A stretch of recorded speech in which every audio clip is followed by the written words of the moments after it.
Did you know that Peter Ruckman actually exposed Steven Anderson, actually mentioned him in one of his books?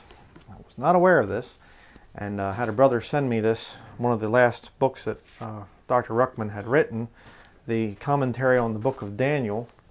Right there you can see. And my wife had a question about Daniel chapter 8, and so I said to her, you know, it was like last night we were talking about it, and I said, well, I don't feel like going up, you know, and getting the commentary. I'll remind me to get it for you tomorrow.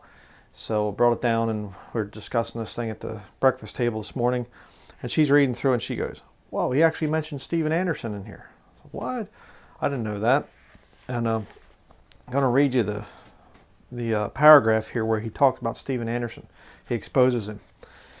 He says here, this verse, it's talking about Daniel chapter 8. This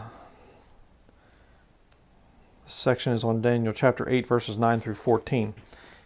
He says here, the verse is a prophecy of the renewal of the Jewish sacrifice, and for that to happen, the temple will have to be rebuilt. Very true. With the modern revival of Calvinism among conservative evangelicals, there has been a revival of the amillennialism of Augustine, Roman Catholic teaching, in other words. That is accompanied by replacement theology, where the church takes the place of Israel, which Anderson has openly admitted. You know, you teaching replacement theology? Yes, I am. He openly admits it. I have video, you know, showing the proof.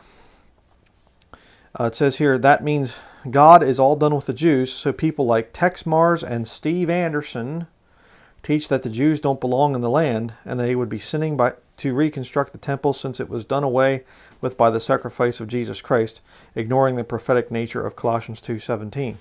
So right there you have the paragraph. I'll show it here.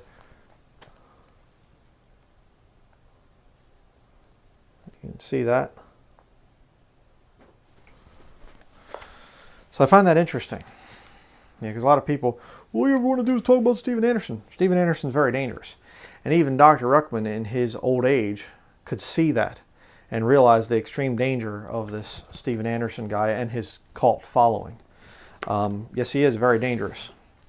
But again, just to kind of cover that whole thing there, it just, you know, when you look at this stuff, you go, I don't understand how Steven Anderson can't get this, or Tex Mars, or whatever else, because they're dead spiritually. They're dead in trespasses and sins. They are not saved.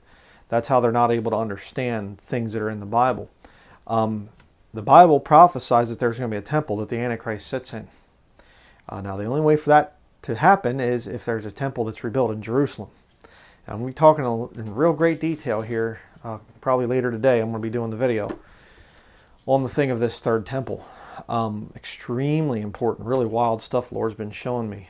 And but I just find it interesting that even in his old age, as a man that really couldn't get around very much in things, even Ruckman could see the danger of Steven Anderson and exposed him in one of his last commentaries that he wrote. Very interesting. Just thought I'd like to share that with the viewers on this channel. We need to warn people about Steven Anderson. He's very dangerous. Thank you for watching.